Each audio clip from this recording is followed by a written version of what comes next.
Meanwhile, some Democrats have admitted to Axios that Lewandowski hearing did nothing to galvanize support for President Trump's impeachment. Let's bring in Jason Rantz, radio talk show host for KTTH in Seattle, Washington. Jason, good to see you today. So first of all, from just looking at it as pure information yesterday, were the Democrats able to move the needle and get more support, even within their own ranks, for impeachment? I don't think so. I think it was a total disaster. If at the end of the day you were supposed to get public opinion on your side, understanding that for the most part people aren't watching much of what ended up happening, right? The average person isn't sitting down for hours and hours. They're getting these little sound bites here and there. And they didn't really have a sound bite. The Democrats tried really, really desperately to get Lewandowski to read from the Mueller report, which was the same failed strategy against Bob Mueller. He refused to do it. So they didn't really have anything beyond a bunch of Democrats who are reading from a script. I mean, even with that Jerry Nadler clip that you just played, he's reading from a script, but he's outraged. So it seems like it was more political theater than not.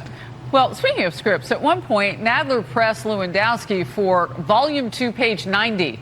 We don't know which paragraph because Nadler didn't have that part of the script in front of him, but he was trying to get Lewandowski to point of fact something in the Mueller report, which we know he had to stay basically within the confines of the Mueller report.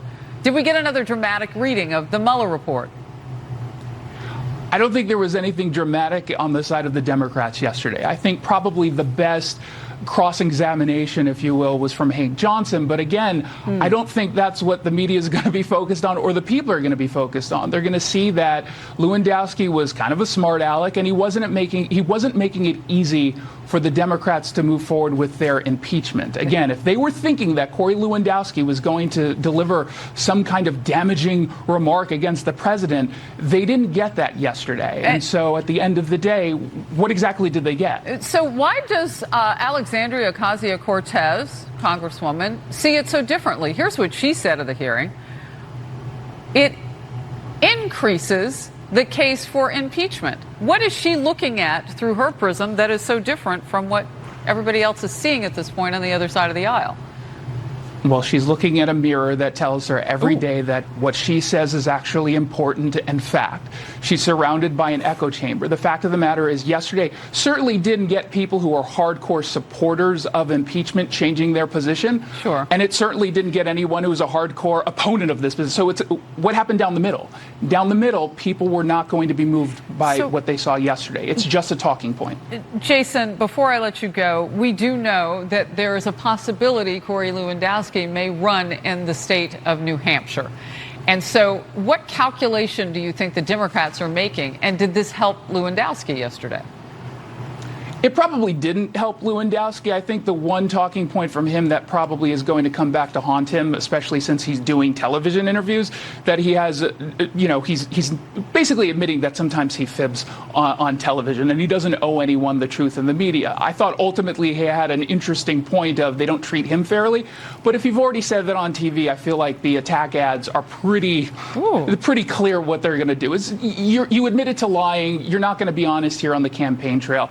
New Hampshire is a funky state when it comes to some of these races, so who knows what ends up happening. But to be fair, I do think Democrats would look forward to going up against Corey Lewandowski.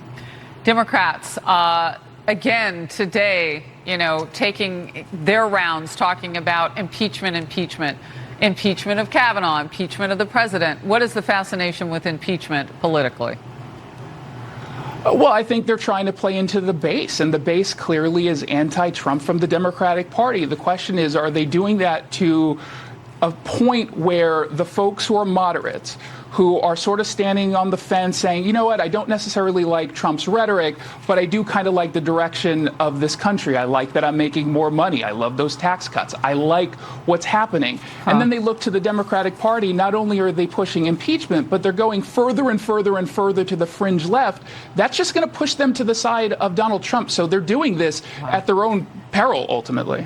Jason Rantz, KTTH radio talk show host, have wanted to get you on the program for a while now. Love your show. Seattle, Washington. Good to see you. Thank you. Good to see you.